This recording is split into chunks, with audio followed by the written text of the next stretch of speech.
They stepped on him. Yeah.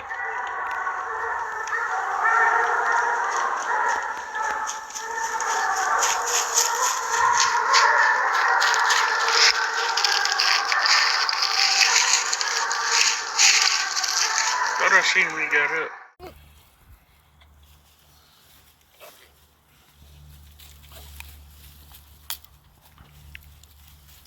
Yeah, we just out here cooling right now. They just got through running one.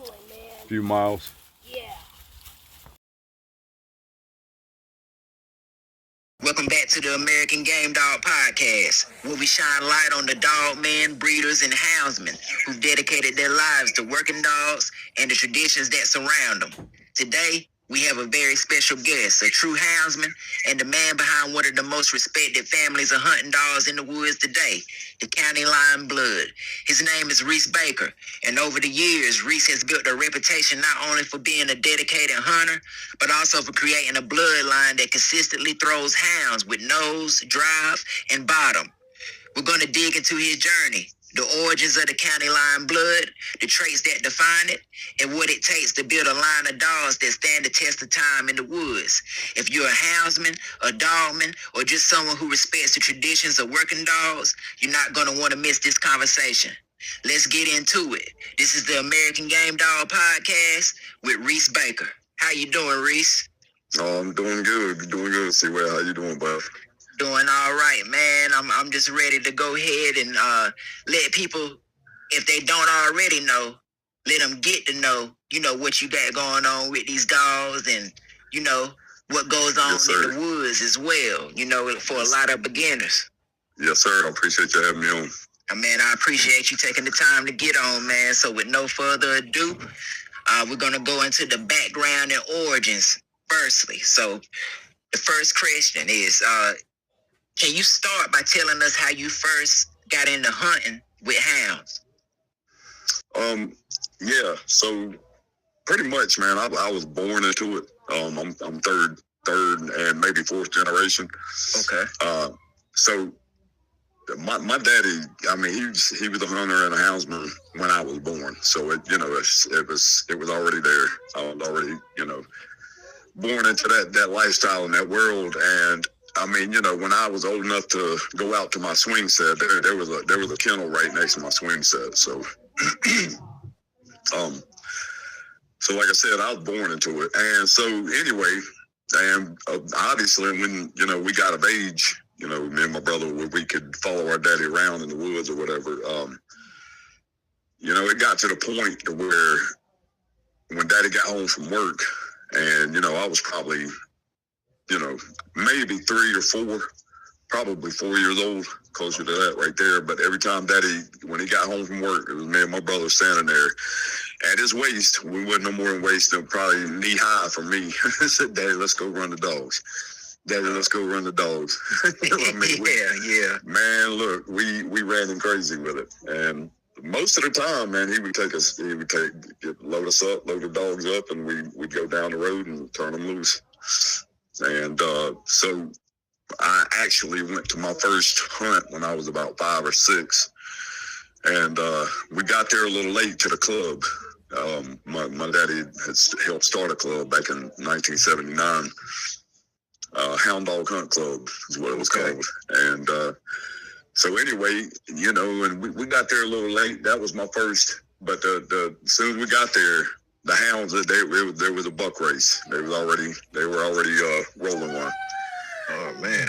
And from that moment, when I heard that, and I'm gonna tell you, it's hard to catch a child's attention out there. It doesn't matter what the hounds are doing or how exciting it is, but when I heard that right there, I got excited, and I knew from that point, that one day, I was gonna have me some hounds and some rabbit dogs. Yeah. Yes, sir.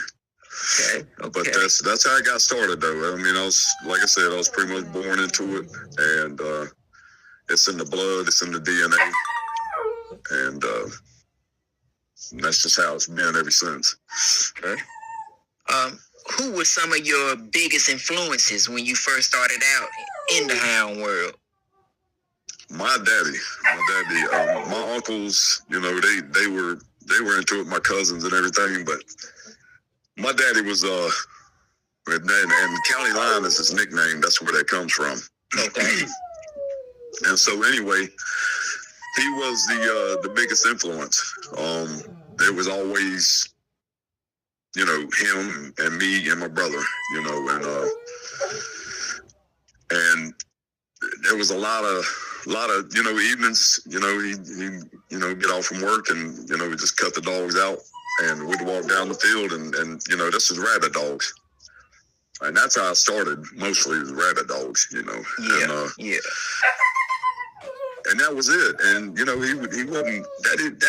wasn't, he didn't say much. He wasn't a real talkative man, he was a dude when you watched, what I mean? Yeah. But he would, we'd ask questions and he'd say, so, you want to do it like this and, da, da, da, da. And, but that was it. We were always down there with him when he was feeding, when he was doing medications. And see, back then,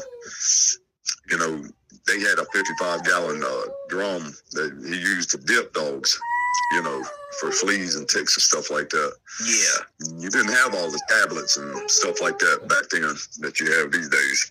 Yeah. Yeah. And stuff like that, and watching how Daddy interacted with his dogs, how he talked to them. He didn't have a shock and tone system back then either. It wasn't, it wasn't stuff like that. Just wasn't, real common back then. So you had to learn how to handle your dogs, with that, without any electronics. It was straight off the hip. Your tone, your inflection. And showing them what you want with that tone and with the action.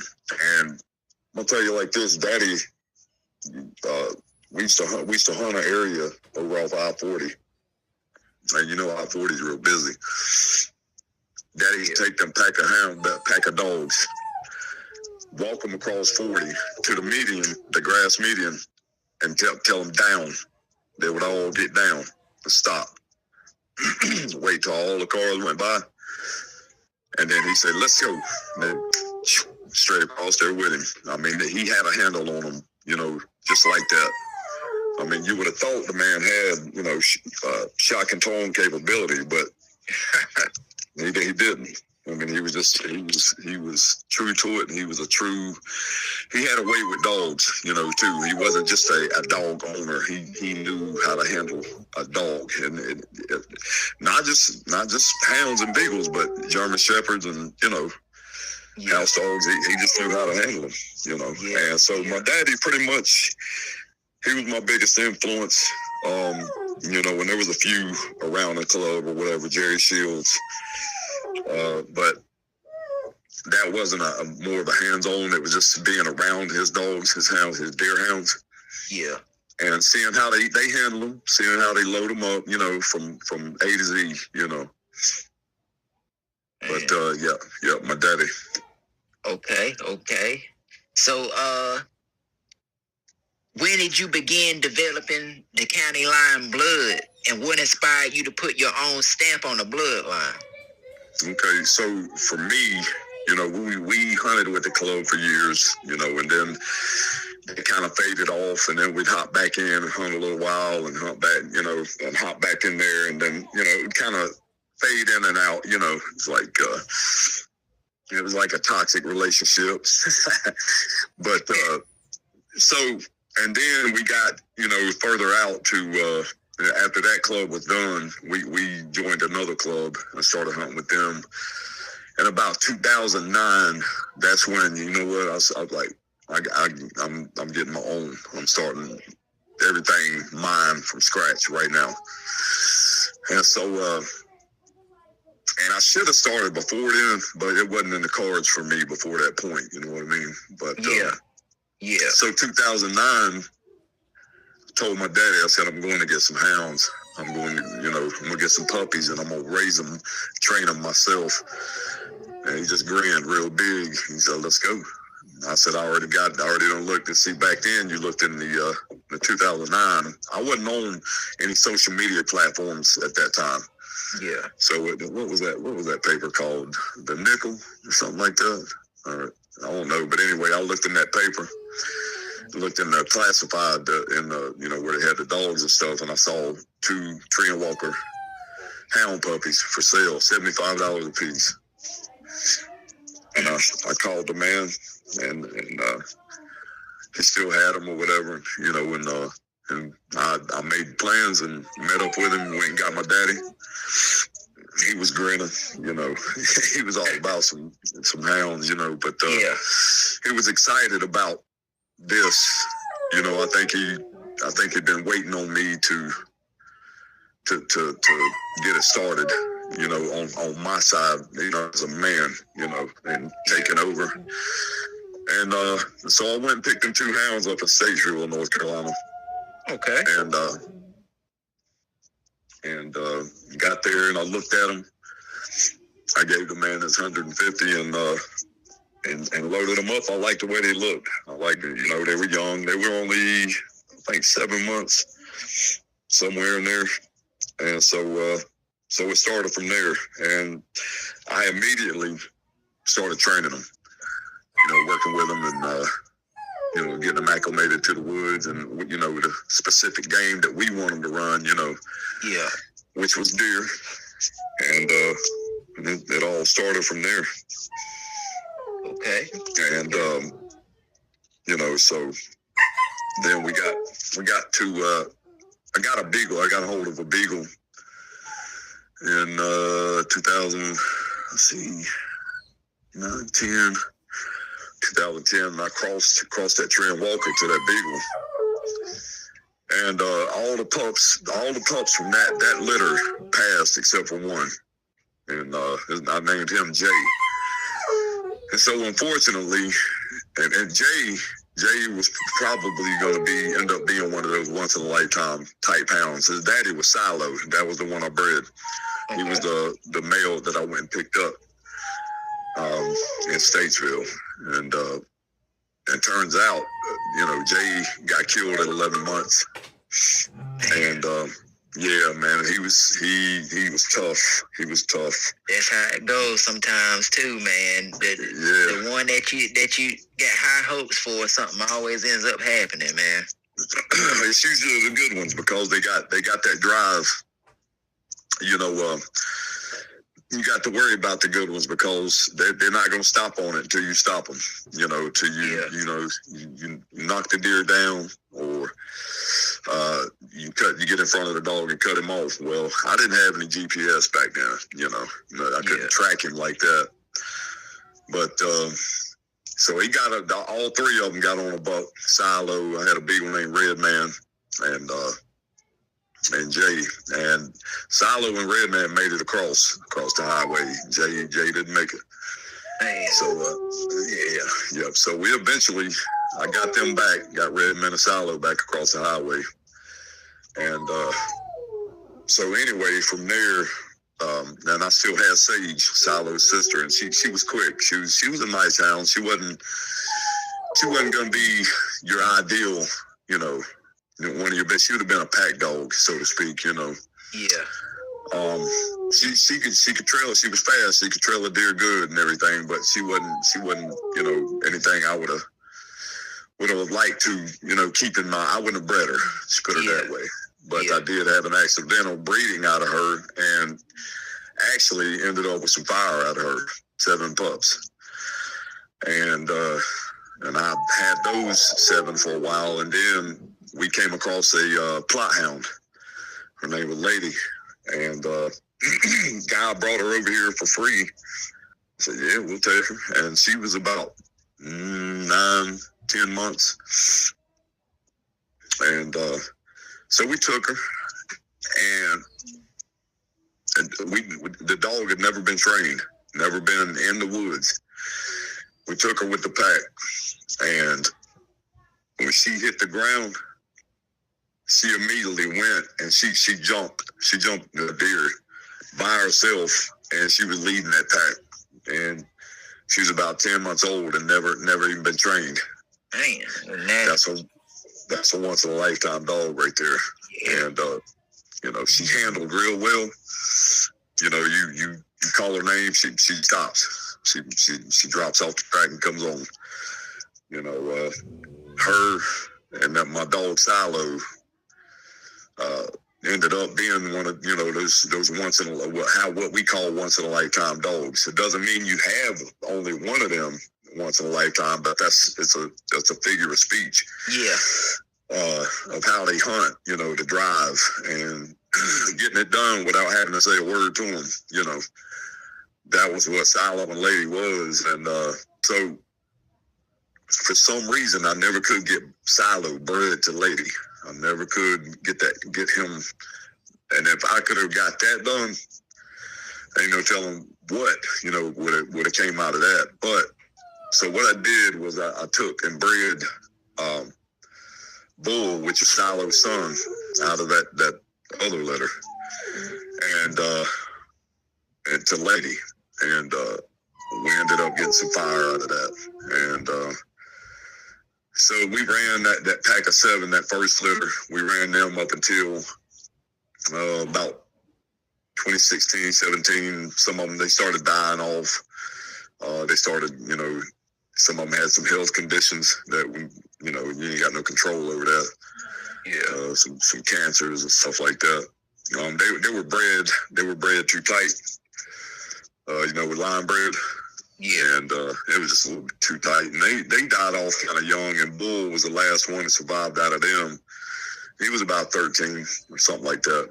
But anyway, that's how it came about when I got that tree and walker and ended up getting that plot and crossing that plot and that tree and walker. And Okay. that's how I got my county line blood right there. Okay, man, that's a dope story right there, man. Appreciate it. Yeah, man. What traits define the county line blood?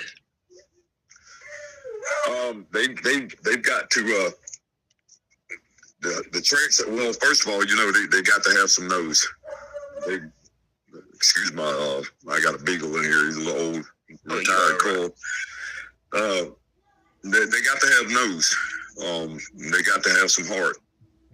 And grit, you know, have some determination. Yeah. And the want to do it.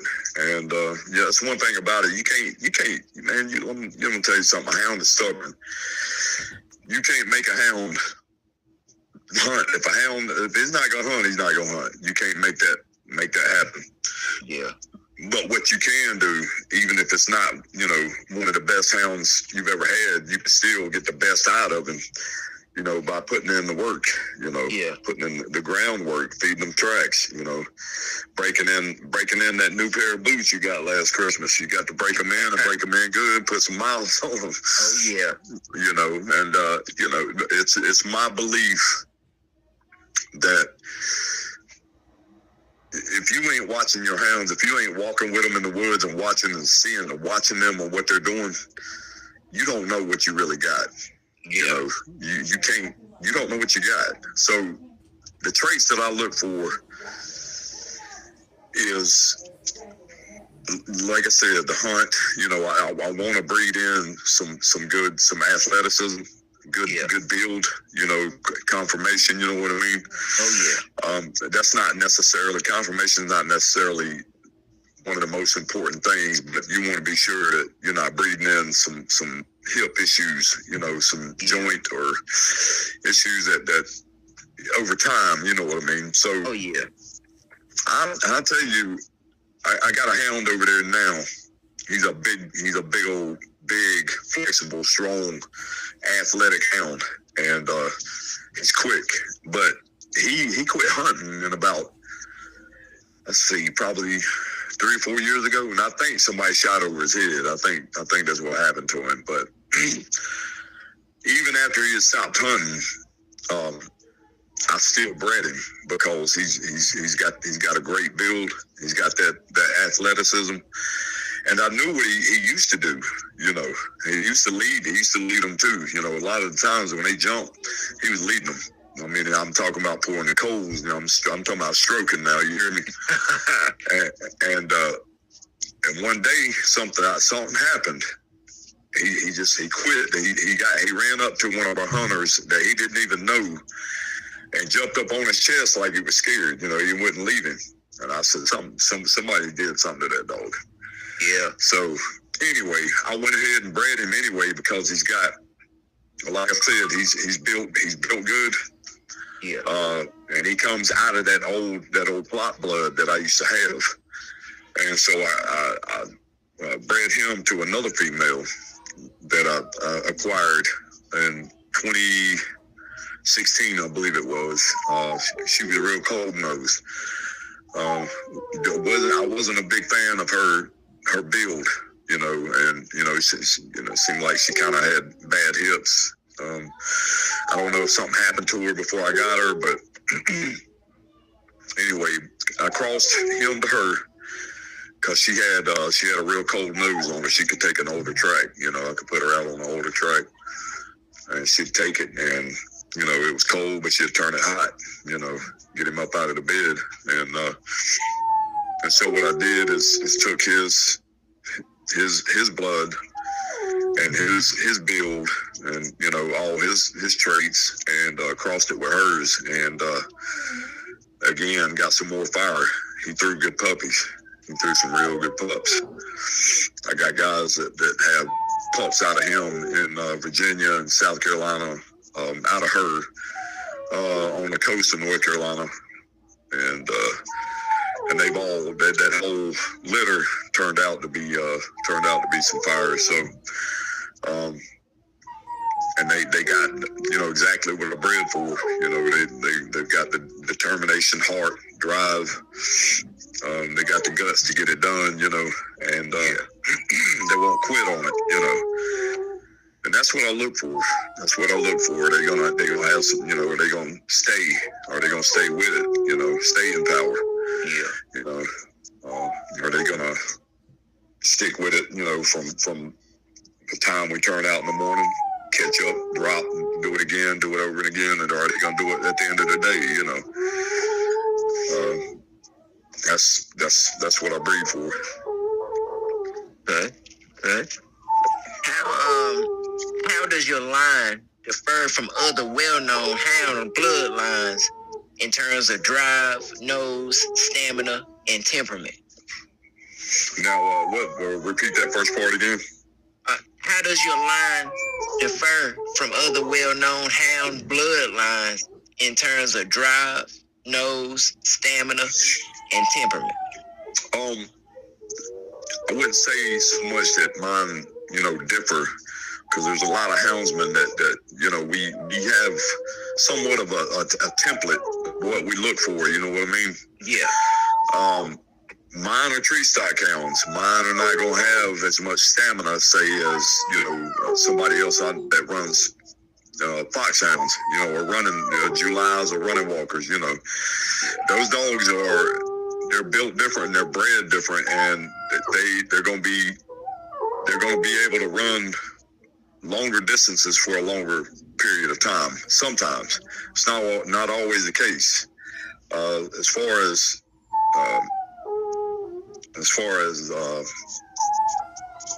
hold on, what was it? What did you say? Well, in the drive, I mean, they got just as much drive as any dog. Okay. But you know, it's one thing about it. When you got a hound that wins game, they're going to be a little faster. Yeah. You know, the point is how you breed. You know, Yeah. And if a good houndsman, if he knows what he's doing, he's going to breed for that. He's going to breed for drive and nose and stamina and absolutely temperament, because you don't want aggressive hounds. You know, you don't want hounds that are aggressive in the kennel or in the box, you know, or even out in the field, you know. Yeah. So I've had some aggressive hounds, and I've bred that out and bred it down to a point, and I've still got a couple over there that like to fight in the box. But and they're brothers, and they live in the same kennel, and they don't fight in the kennel, but when I put them in the box, they want to battle. And so I'm not breeding them. I'm not going to breed them. They're good. They're damn good deer hounds, but that's not something you want to breed back into your program. Yeah. Yeah. So basically, you don't want them to attack each other while on the trail or you know, after some game. Absolutely not. They need to be focused on what they're supposed to be doing, you know. Yeah. Okay. I had a couple brothers years ago that would always want to jump on my Silo dog. Silo was my baddest deer hound. Him and the lady, they were the baddest deer hounds I've ever seen, you know. Yeah. And as far as what we had hunted with, you know, they were tough. But I had a couple males that were brothers that always wanted to jump on him in the woods. And so that last time it happened, they had to go. They had to go on down the road. That's something that they if they're not focusing on hunting, you know, and getting a deer up, and they're trying to focus on another dog and jump on that dog, they got to go. They can't stay here. Yeah. Okay. What type of game were you breeding the county line dogs for originally? For deer. Yeah. You know, a lot of guys, they got dogs that are they call what they call meat dogs. You know, whatever they get up, they jump and run. You know, that's they're gonna take it, and you know, it's called a meat dog. You know, so it's they let them run whatever they get up. You know, for me, you know, when we got a lot of the way we hunt, you know, we still do the old school way where we line big blocks with standers, other hunters. And, you know, so for me, my hounds got to be game specific, because if they get on a coyote and they, you know, say they're on a coyote for X amount of, you know, minutes or an hour or two, you got hunters, standers waiting there, sitting there waiting for you to get them dogs off of that coyote, you know, off that trail. And that's if one of the standers don't knock him down, you know. Yeah. You know, I don't want to waste their time trying to catch the dogs off of something that the way I run it shouldn't be running, you know. So I like to, you know, I don't want them trailing a bear. I don't want them trailing, you know, a bobcat, none of that, you know, or a coon.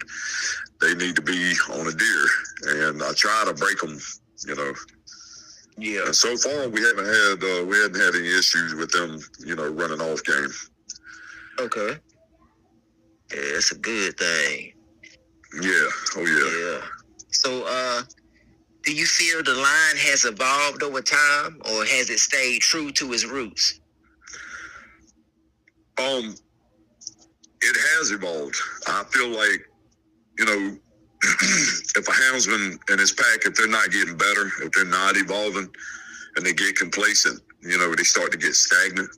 Yeah. And maybe they're happy with that. That's cool too. You know, maybe they're good with just right there with, you know, with what it is. But, you know, I want them to stay true to the roots as far as how they've been bred. Yeah. The traits, and true to where it began, you know, as far as, you know, when I got started out, on my own instead of hunting, helping other people hunt with theirs and hunting with their dogs. And what I saw in that first hound, yes, I want them to be true to that right there. But at the same time, a good houndsman's got to evolve. He's got to be willing to evolve. That's if he wants to get better. Yeah. That's if he wants to improve his experience, his hunts. You got better. The better your hunts are going to be, you're going to have better fellowship. Yeah. You're going to have people around you having a good time, and it just makes the whole experience come full circle. When you got good dogs. Yeah. Yeah. How important is consistency when breeding, and how do you maintain it in the county line dogs? And that just kind of goes back to, you're breeding for your traits and everything. The consistency is highly important. You're not always going to get the best hounds. You're not that one dog might not always throw the best puppies. And you just got to move accordingly. And it's hard to. The way I do it, for the most part, I don't buy hounds. I breed and train and raise and train all of mine pretty much. Yeah. Over the years, I got a lady, and that was the lady was a blessing. That was incredible how we came across her. And then the next dog, I only paid $40 for her, but I got her in 2016 or 17. She wasn't my blood, although her blood's in my packs now. But let's see. Then I got Penny. She's a full-blooded plot. Lady was full-blooded. And then I got Bo. Those are the only four. The rest of my hounds are all my blood from all the way back to when I started, and that's gonna stay that way. Okay. So as far as consistency, you're always trying to recreate that once in a lifetime, or those two once in a lifetime dogs that you had. That's what you're looking for, and that's how you keep your consistency, is when you compare what you got to what those hounds brought to the table. Okay. Okay. What are the most? Hold on. This one right here. Can you describe a typical hunt with your dogs, and what makes a good night or day in the woods for you?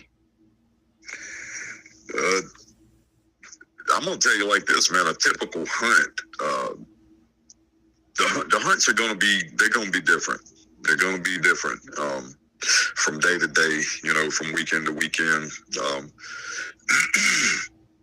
And that right there can, that can fall on scent conditions. You're going to have bad days where hounds can't really smell nothing. They can't get on a good trail. They peck around on a track, and they can't drive him because, if you know anything about dew point and humidity and barometric pressure, if any of the, if all those are fouled up, you're going to have a bad day. You might as well, just let you walk your hounds and do man drives, But when when you get that high humidity and you get a good day of, you get a high dew point and barometric pressure is right, they can absolutely burn his ass. I'm telling you, and you got a little moisture on the ground. Okay. They can take him cross country then. Oh man, so cause see, I've never hunted with hounds before, so can you explain for me and also the listeners why the dew point matters? It keeps the dew point keeps the scent around longer. Okay. And And, you know, and it just helps them, you know, the whole scent. It helps hold scent to the ground. Okay. And when it does that, you know, it's just the same thing with rabbit dogs, you know. And it can change at the drop of a dime. The humidity gets, you know, real low. If it gets around, if you got a high dew point and a little bit lower humidity, they can still trail him pretty good. But if you got a low dew point and a low humidity, a real low humidity, like, you know, you start getting below 40 or 45 and sometimes 50%, it starts to get tough. Scent conditions start to get a little tough. Okay. You know, and it's. And you can tell, you know, a good houndsman, you know what your hounds can do. And you get out there, and they'll show you. I mean, if you focus on your hounds and pay attention, they'll show you what's going on. If they get out there and they're kind of lollygagging around and, you know, and not showing a whole lot of interest. They go out there and they hunt. They keep trying to hunt, and, you know, they come back and they're just not into it. That you can bet your whole paycheck. Your whole next week's paycheck that scent conditions aren't going to be right. And these days, you can pull out a phone and check the scent conditions. But on the other side of that, though, on them tough days like that, that'll make a hound too. It makes them hunt harder. It makes them, you know, it makes it harder for them, to just go get a deer up or whatever it is, a rabbit, you know. Yeah. And they got to hunt harder. They got to work harder for it, you know. And that's what you want, you know. It's just but they're gonna have bad days. So a typical hunt, the dream hunt is when everything, all the scent conditions are aligned, and when you have, you know, several deer in the same block, you know, so they jump and they run a deer out, and one of the hunters knock it down, or either I have to cut them off and I can dump right back in that block, and they keep jumping deer. That would be a dream typical hunt right there. Yeah. You know. Yeah, lots of action. Yes, sir. Absolutely. But you know, it's just like I said, man, good days and bad days. And sometimes it's frustrating. And sometimes the hounds, that's why, look, a houndsman, don't brag on your hounds, because they will make a liar out of you one day. Oh, man. Yeah, they'll make a liar out of you right quick. Man, so, what are the most important qualities a houndsman looks for in a finished dog? The most important qualities is you won't, when you're looking at a hound, when you dump that box, and you don't want nothing hanging around your side. You know, you don't want dogs coming. And a lot of times I don't like for dogs. I have a couple of dogs that'll come back around. They'll hunt, pick it out, come back and check in, and then go back out and hunt again. I'm not too fond of that.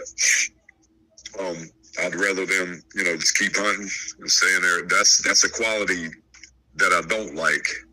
I like a hound that's going to hit the ground and know what to do. Hunt intelligence is one of the most important things, if not the most important thing. Understanding what they're there for, knowing who they are and what they're supposed to be doing. You know, those qualities. You know, sometimes you got some goofy hounds that, you know, they run around with their mouth open, tongue hanging out, and smiling like they're smiling. You know, goofy.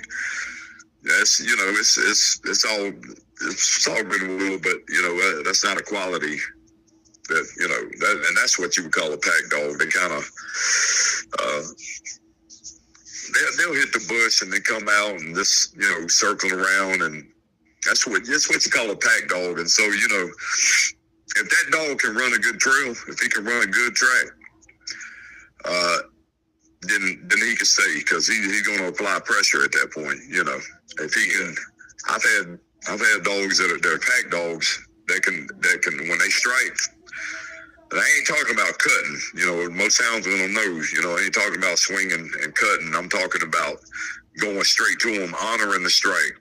And I've seen, you know, I've had good pack dogs, you know, get in there, honor the strike, and you know, and lead the race. Lead, you know, get out front and be the first one out to the road or the crossing. You know, where either the deer is down or if I'm trying to cut them off. So, you know, pack dogs have their place. They've got their place. I know this right here. It's rare that you're gonna every single one of your hounds are gonna be good jump dogs. And any houndsman knows what I'm saying when I say that. A true blue jump dog, you know, they're not gonna be as common as you would think.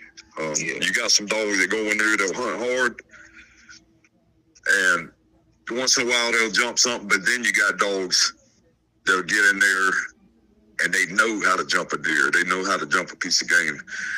They know where to go.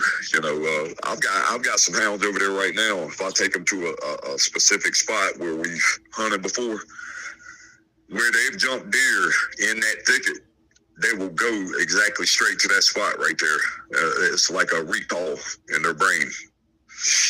As you know, and that's another part of hunt intelligence. They know that they jump deer in that spot, and I've got hounds that would do that right now. If I were to take them, go exactly to that spot where they jumped in the past. And so, yeah, so that's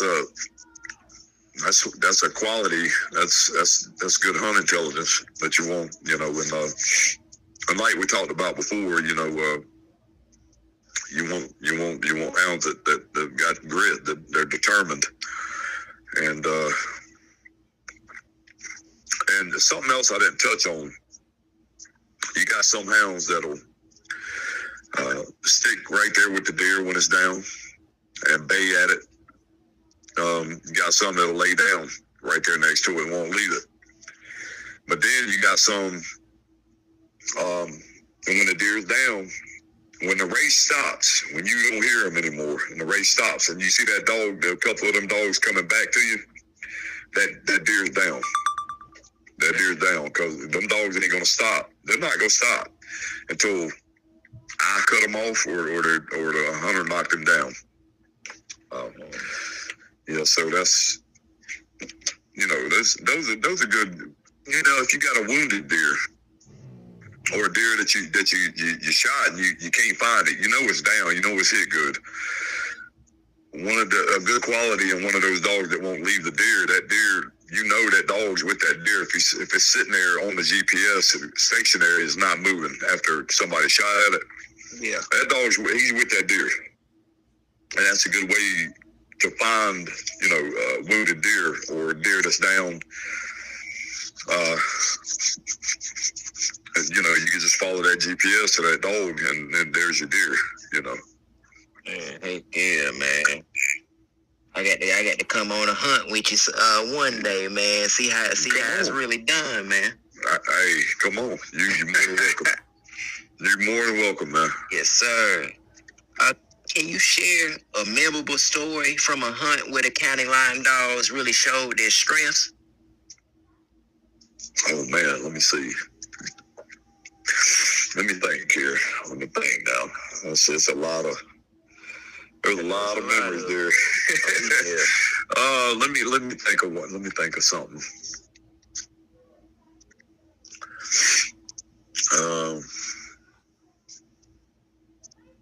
Give me just a second.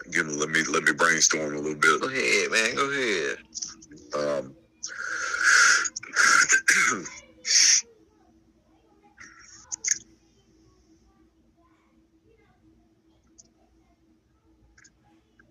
Well,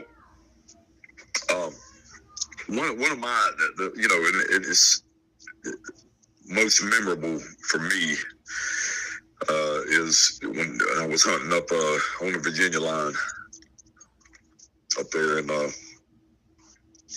And Daddy was in there, you know, doing the drive in the hunt. Daddy was standing there, which, you know, because I used to put a GPS collar on him and say, you know, and he'd ask me which way, Reece, you know, because, and that's the old school way of doing it. Right there is, you know, your drivers, you have a driver go in with the dogs, you know, and there's a lot of people who have, you know, huge misconceptions on how that works. They think you're doing it for the dogs. That's not how it works. The dogs ain't even right there with the driver most of the time. They're out hunting. All the driver does is just, you know, he drives the thickets, and especially when the dogs jump and they're going out the hunt the other way, he just keeps driving the thicket, and all that is doing is just keeping things exciting and stirred up for the hunters that you got with you, you know. But anyway, Daddy was coming through there. He said, "Which way, Reece?" I said, I said, "Brake hard left." I said, "Put the sun on your left shoulder." And he said, he said 10-4 on the radio, you know. And he cut left. And all of a sudden he said, "Look out, Reece, look out, look out, look out," on the radio. All of a sudden the dog said, they were stroking him. They took him up through the cutover, and they made a hard break back to the right. And right as I could see them braking on the GPS, they were going away from me, and then they turned and were coming back toward me. I saw the deer pop out at the top of the hill on the corner next to the cutover. And I guess he was probably, man, I'm going to tell you what, it was a long shot for a 12 gauge with buckshot. But I had to throw something at him. Yeah. Because if I didn't try, that buck was getting ready to take them dogs for a ride, Jack. He was getting ready to take them out of the country. So I said, I threw up, and I was like, "Booyah!" And I couldn't tell really, because it was either sex, but it was far enough away that I couldn't really tell that he had a rack like that. And so when I shot, he disappeared on the other side of the hill. And then I hear the dogs coming. I mean, they were grinding. They were plowing the earth with it. And then I said, "Damn, if he gets up, he's going to go down that creek right there." So I ran down the hill. I was on the other side of the hill, and I ran down the hill, and I threw up, trying to point towards the creek down there. And sure enough, here he came. Man. And he was getting it down through there, and I went to aim, and I was, you know, moving with him, and a big old pine tree when I swung around was right in front of me. Man. And man, Daddy said, he had on the radio, he said, "Hot almighty damn, Reece, listen, they cooking him, boys," like that. And man, they went down. Then I saw the dogs coming down the creek bed, down the side of the edge there. I said, "Damn," like that. I said, "Damn, boy, they gone now." And man, they got up through there, and then all of a sudden, instead of trailing, there it was. They were baying him. Yeah, they caught him up there. They buck tried to cross the creek up there where they caught him. They caught him going up the bank, I think, and I had to run. He said, "Reece," he said, "sound like they're baying him up there." I said, "I'm going that way now," and I was running down through there, and I was kind of like in between two hills, like a tributary that feeds into the creek. And I was running down through there, and then I cut up the creek. I got up through there about, I'd say probably half a mile, going up through there. And they had him. They caught him up there. They had him bait up in the creek right there. And I come to find out. Well, anyway, I ran up. I said, "Get out of the way, lady," like that. She backed up and got out of the way, man. This rack, when he turned his head, I said, "God almighty." I said, "Booyah." I had to go ahead and finish him real quick because I didn't want him to get away. And anyway, the dogs got out of the way. They listened. You know, I told them to get out of the way so I could finish him, you know. Yeah. But anyway, the way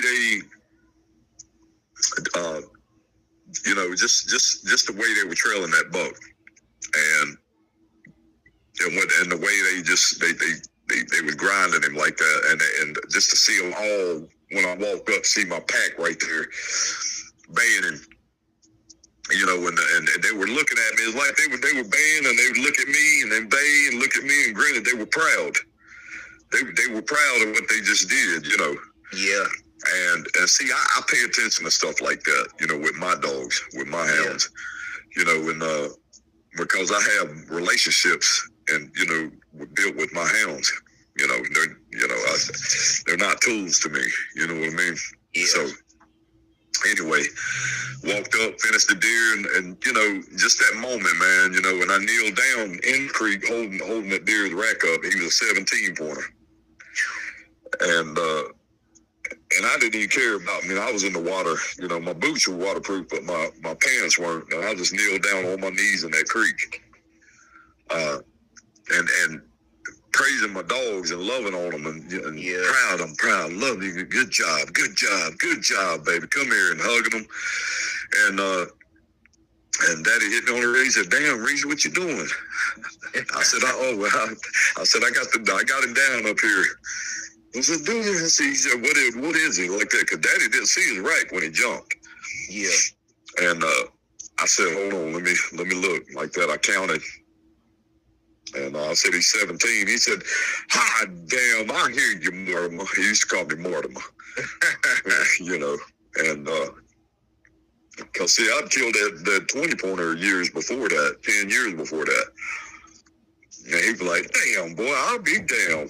You got a damn horseshoe up your ass." Hell yeah, man. You know? But, yeah, man, just that moment. That was one of my proudest moments, walking up. And all my dogs are there, and see one of my other dogs, like I was telling you, when I was coming up that creek, he was coming back. I said, "Yeah, that deer's down. He down."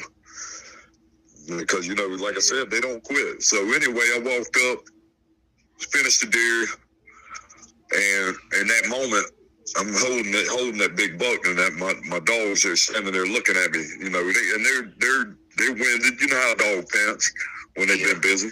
Oh yeah. They were panting, wagging their tails, and you know, looking at me, and they knew I was proud of them. Oh yeah. You know. Yeah. And that's something right there. What's that? I tell people all the time, dogs are smarter than what they think. I'm trying to tell you, they pick up on energy. You know, they can see. All you got to, some of my hounds, all I got to do is look at them. They know.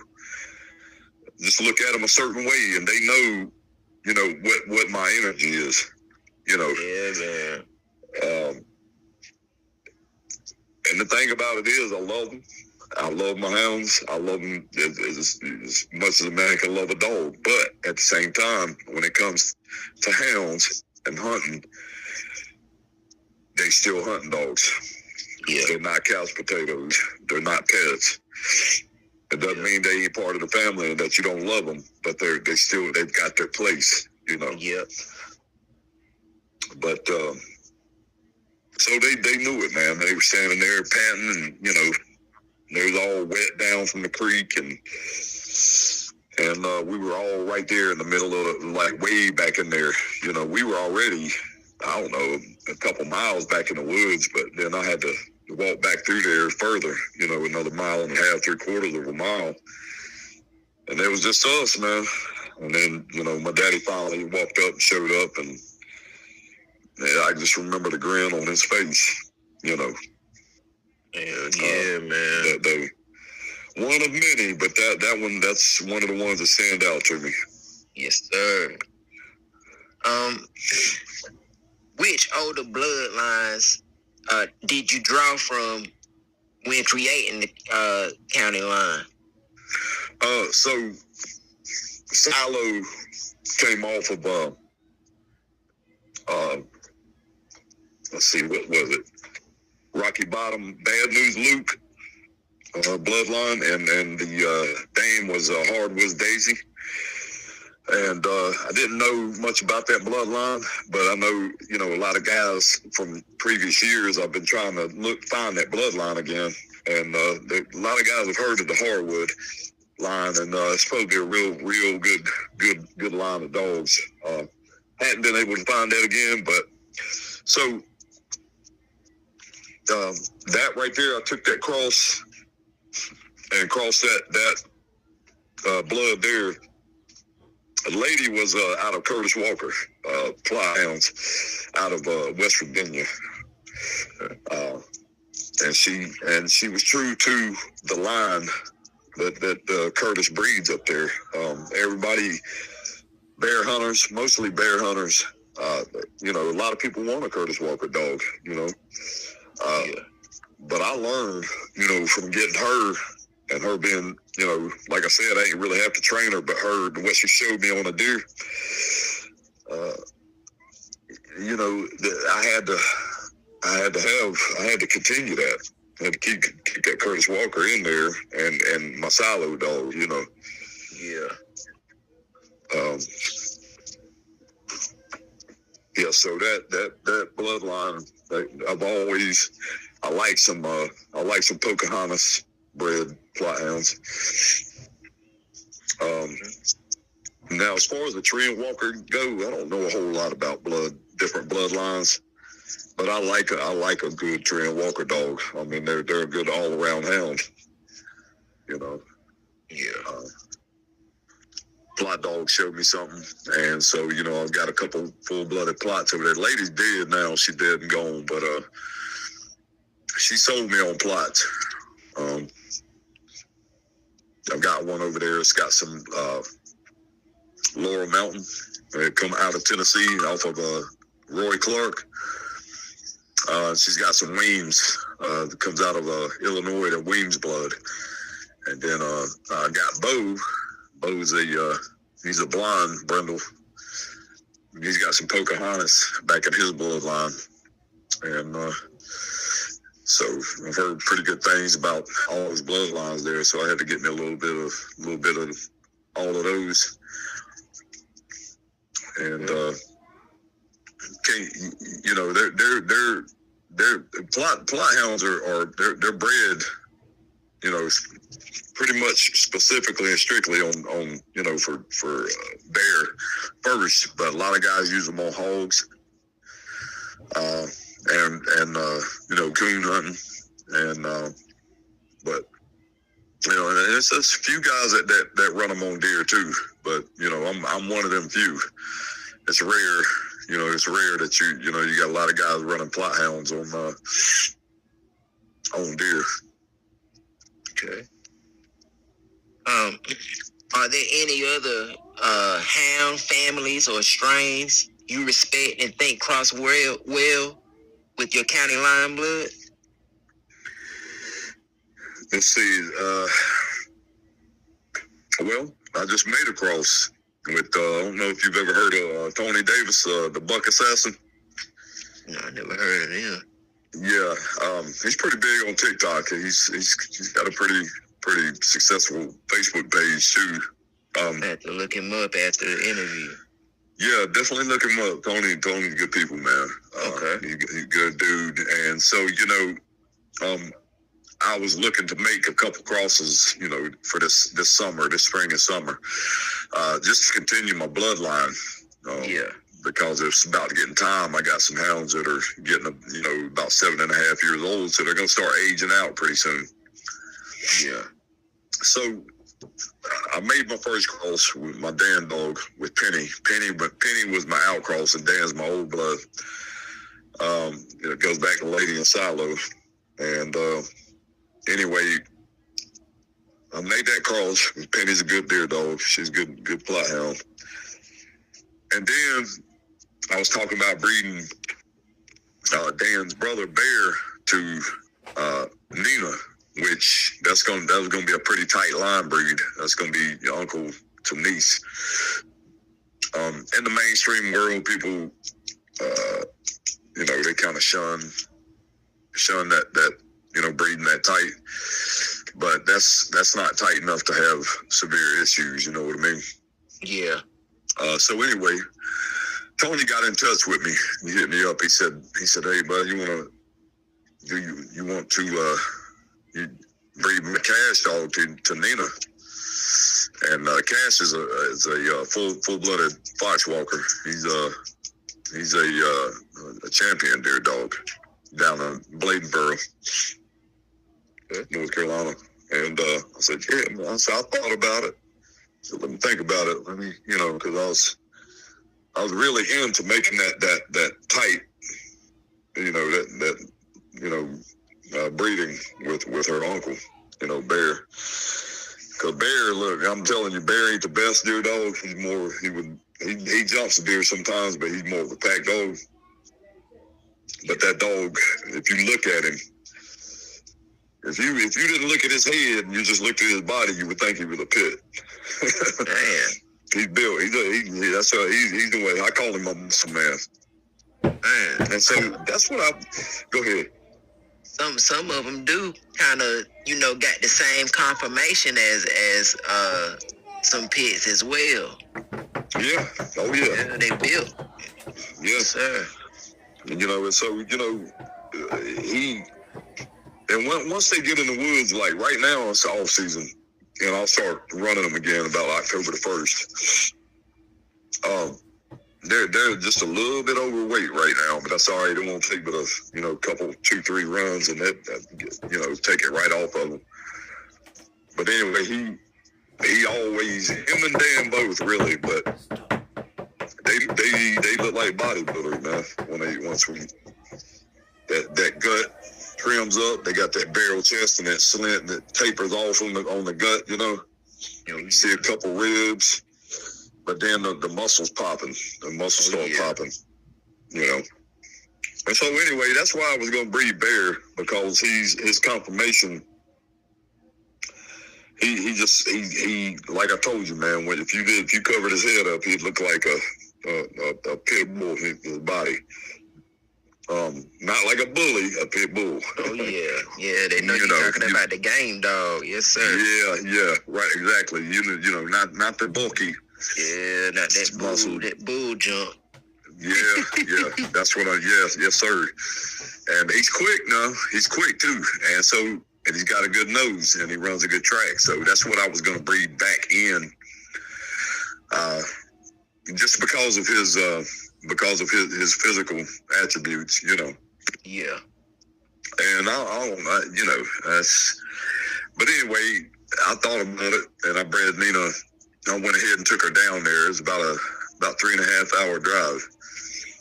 I took her down there and bred her to Cash, to Tony's dog. Tony. He called me he told me on the phone. He said, "Buddy," he said, "I'm gonna tell you." He said, "If there ain't a deer in the block, he'll make one." Oh, man.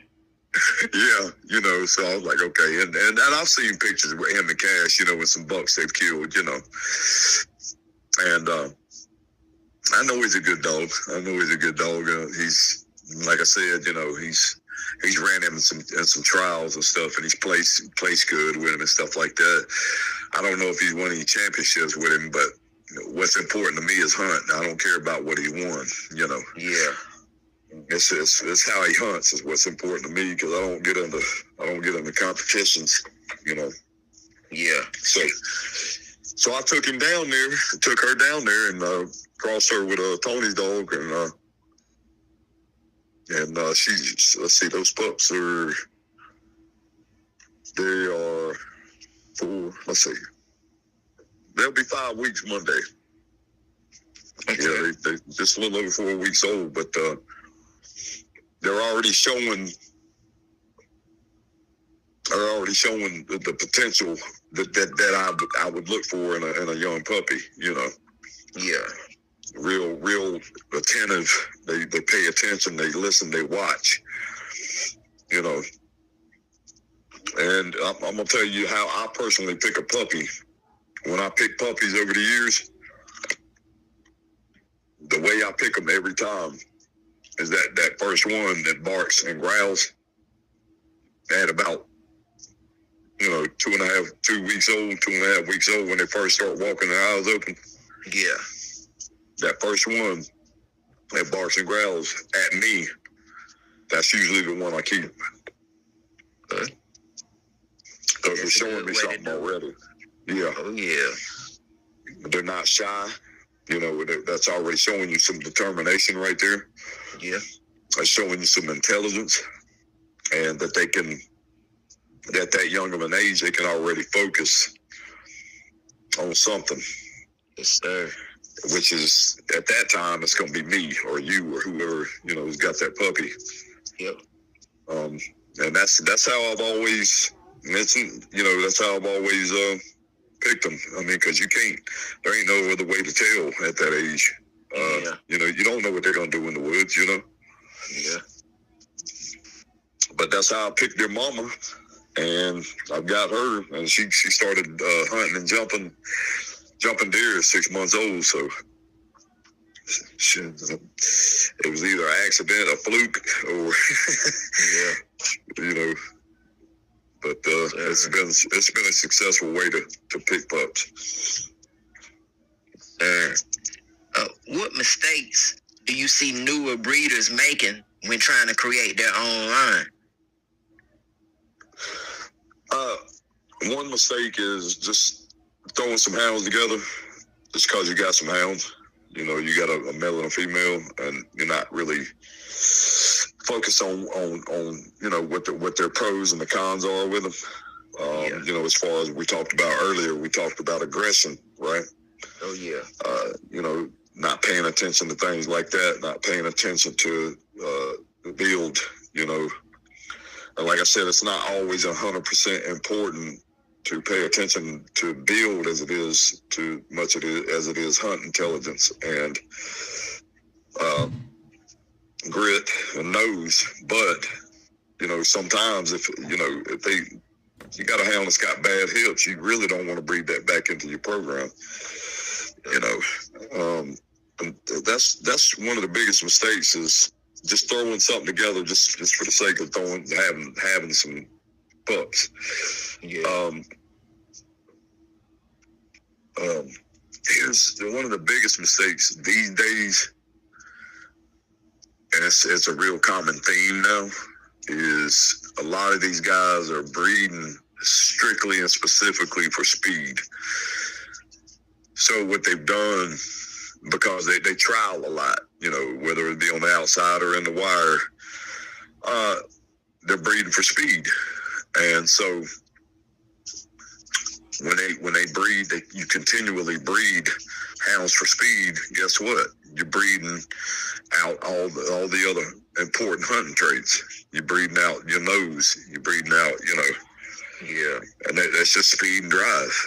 And it's just, you know, a lot of, see, back in the day, you know, hounds had a lot of homing sense.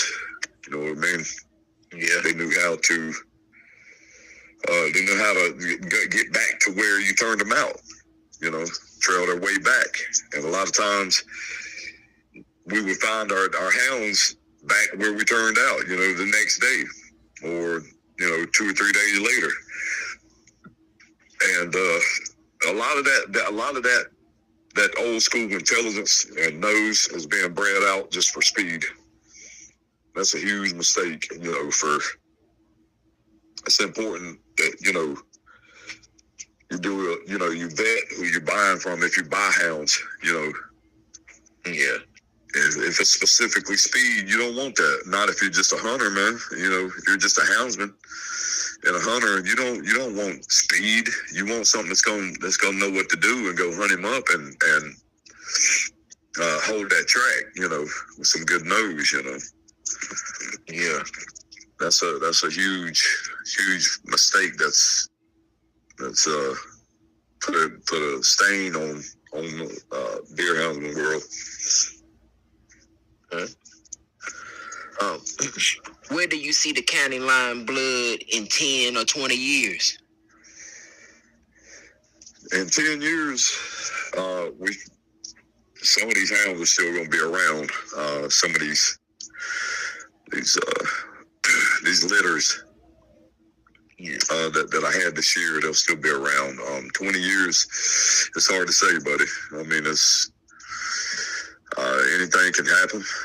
You know, but if nothing happens, in 20 years, let's see, I'll probably be 71. Hopefully, I'll still be doing it then too. Yeah. I mean, my daddy was 71. He was still walking them woods before he passed. You know. Yeah. He was still out there, and hopefully. So where I see it, all it is, I really hope for it to be the legacy to continue in my daddy's name. I hope that I was able to live up to who he was as a houndsman myself, Yeah. And carry that our traditions and pass it on to the younger generation successfully and respectfully. That's what I hope to see. That's what I hope to see. I hope that I left a positive impression on the hound community. Yes, sir. And that's the way I would like for it in 20 years. Okay. For it to be is that to be sure that a positive light is continued to be shed on what we do. And that's if it's still around. That's if it still exists. Yeah, they're trying to take our rights every day. Man, they got I'm telling you, man, deer houndsmen are at the bottom of the barrel when in the hunting world now. It didn't used to be that way. We've been around for centuries. Yeah. Hounds have been used on game and deer for centuries, hundreds of years. And but now we got to battle. We battle constantly, to keep tradition alive and keep it going, Yeah. Yeah, they people are concerned for the deer now. You know what I mean? Like, yeah, and at the same time, okay, it's cool. You don't like the thoughts of a deer being killed. That's cool. That's okay. But you got to understand that hunting's not just about the kill. It's about conservation. It's an absolute must that we hunt. Yeah. And if we didn't hunt and the deer populations were to soar, they're going to starve. They're going to start starving, and diseases are going to start to develop, and that's going to wipe them out.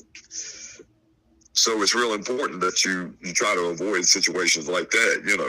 These people don't understand that. But see, I'm gonna tell you like this. Let's see why. A lot of times, you see how we're losing land to development and all that. Yeah. These people live in these houses, in these developments, that are the ones that talk about we abuse our hounds and we don't treat them right, and they're against us killing those beautiful deer. But you live in a house. You bought a house where they built in a development that used to be pristine land for the habitat for deer and other wildlife. Yeah, so you're a hypocrite. You see? Yeah, they don't give a damn, really. Yeah, no, they don't. My thing is they need to quit being soft. The world was built on kill or be killed. Well, and it was, and we can, in these modern days, we can do things, to compromise, but at the same time, you can't change. You cannot try to stick your wrench in somebody's lifestyle. Yeah. Your life doesn't take priority over mine. Right. And we can compromise, and but at the end of the day, you got to let people be who they are, and I can't. I'm not going to be the ones that stand by and just lets these people, try to take our hunting rights and privileges away. Yeah, man. It's it's sad because it's a whole generation of youngins coming up, man, that they're not gonna know how to the skill. No, they're not, and that's already prevalent now. Yeah. My family, when we were growing up, in our community, almost everybody hunted. That was the thing to do, And we were little boys. I mean, it wasn't nothing to see 20, 30 kids out here in the community playground, playing pickup football, basketball, or fighting, Oh, yeah. You don't look, man. You can look out that window right there, like earlier this evening. And as pretty as it was, Oh, yeah. there wasn't a single child out there on that playground. So, and that goes back to the same thing with hunting. It's being lost. Not a lot of kids in this community hunt. The only one I know of really is the one that I mentor myself, and he loves it. He hunts and fishes and everything, but I hope that trend doesn't continue. I hope people try to start getting kids back into it. Yeah, because like you were saying, if they don't know how to do it, then they're going to have to rely on somebody else, to feed them. Oh, yeah. Yeah, man. It's it's crazy. It's like, they taking things away that it's essential, Absolutely. It's Absolutely. already bad enough that, a hunter got to get a license, the hunt. I feel like that should be free. I feel the same way. To me, it's like it's another way it's another scheme to make a little money. Oh, yeah. Yeah, man, hopefully we can, keep it going, the next 20 years. Yeah. I hope so. How do you want people to remember your contribution to the hound world? I want them to remember how I treated my hounds and how I took care of them. That's what I want them to remember. Yes, sir. And that's the most important thing to me, and like I said earlier, man, it's not, I love my hounds and they are family, but at the end of the day, they're still hunting dogs. Yes, And, they're not couch potatoes, they're not pets. But I want people to remember what I contributed as far as healthcare. Yes, sir. And busting some of the myths that if you love on a hound and, treat them like, treat them with some respect, they're not going to hunt. It's not true. It's just not true. And I knew that at a young age because my daddy, he was kind of more old school like that, hard line, like, don't be petting on them, Yeah. But he came around. Daddy, now he would not, that doesn't mean that he didn't pet on them sometimes, outside of the woods. A lot of times when he said don't pet on them, we were in the woods and that was so they didn't focus on looking for somebody to pet them, but so they could focus on what they're supposed to do. Yeah. But he was a little more, but he came around as he got older, as they say, people get older, you get a little bit softer. Yeah. And, he got to where he'd sit down with him, pet on, talk to him and stuff like that. And it showed me, and sometimes he didn't know what I loved. I used to crawl up in the dog kennel and lay down with him when I was a little boy. Hey, that's how you build that bond, though. that's it. And yeah, and I learned a lot of what I know now is what I learned as a young boy. I knew some of the stuff wasn't true, but so to carry that into today, into now, I love and respect my dogs, and I hope that some people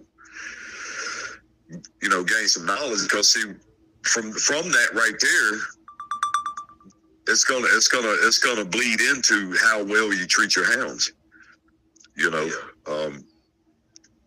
And the better you treat them, and if you can carry that narrative and create that narrative, and the better you care for them, that's going to look better on us in general society and the public eye. Because one thing these people don't play about is dogs being mistreated. Yeah. These people out here don't play about that, and they will get you shut down. They will get your ass shut down right quick if they know, Oh yeah. if they see, so one of my main things is to change the narrative on how we think we're supposed to carry ourselves and treat our dogs. You know what I mean? Yes, sir. And I think I've been pretty effective on that front. I believe anyway. All right, this is gonna be the last question, and then we'll wrap it up. Alrighty. For young hunters or breeders listening, what advice would you give about preserving working traits and staying true to the sport?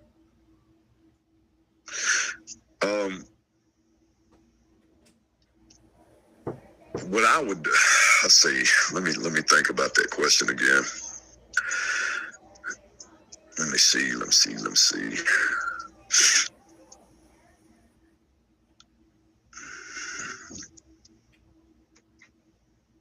All right, go ahead and run that one by me again. See why. Okay. For young hunters or breeders that are listening, what advice would you give about preserving working traits and staying true to the sport?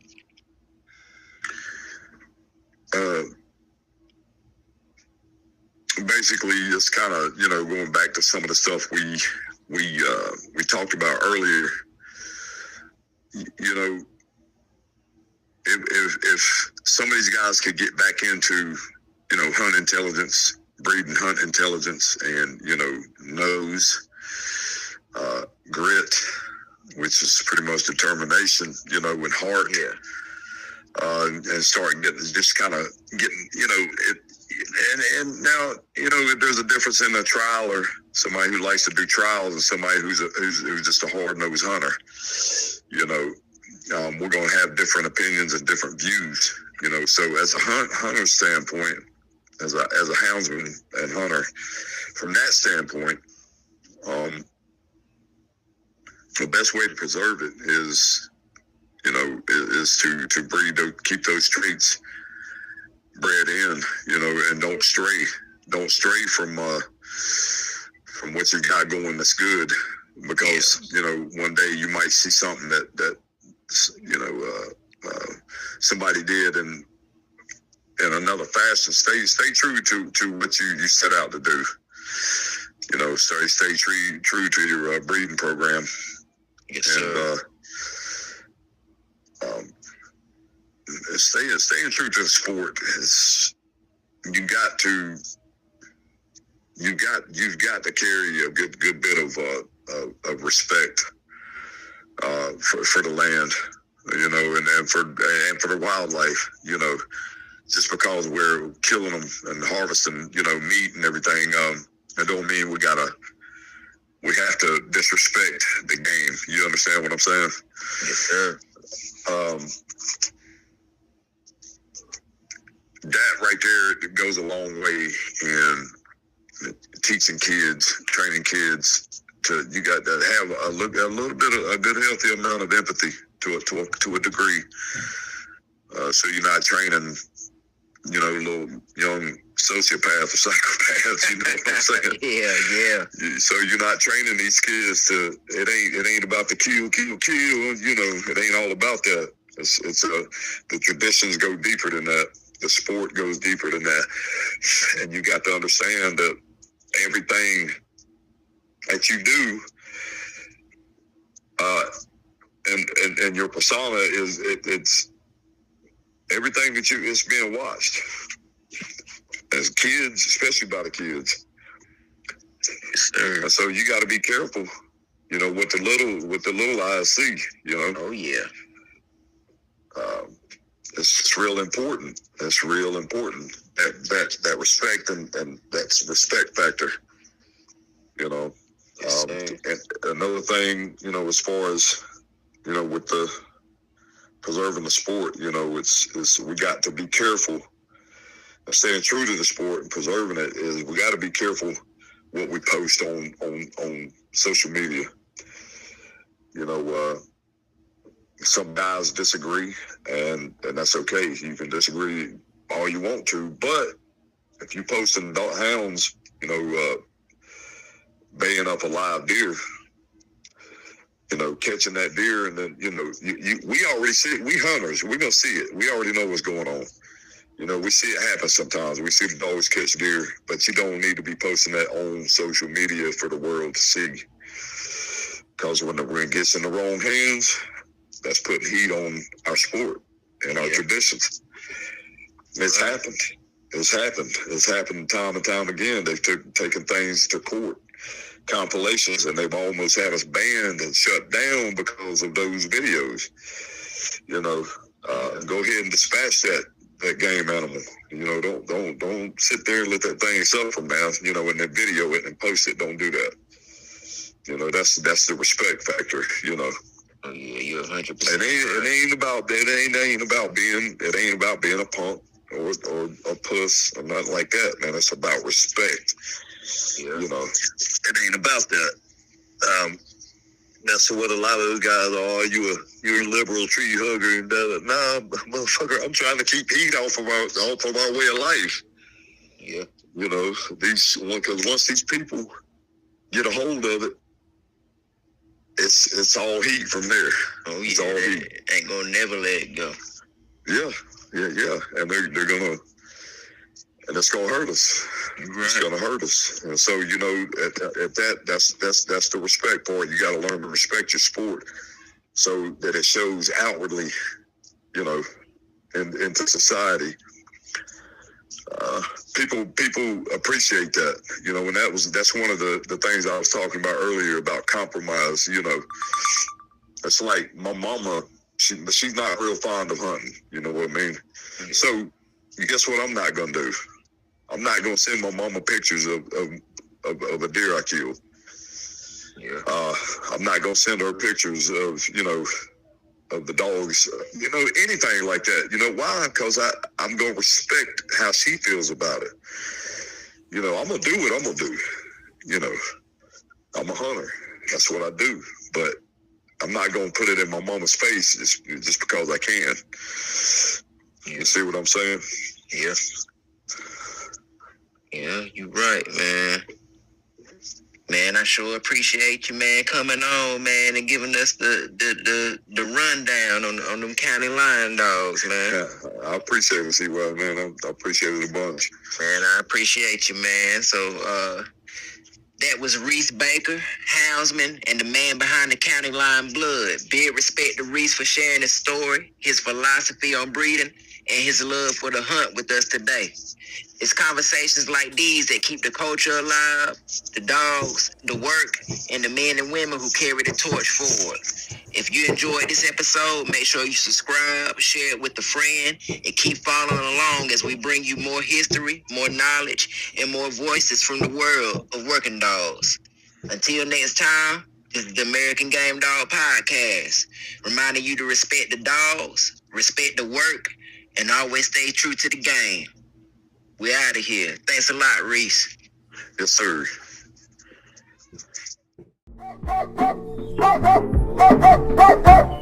Hey!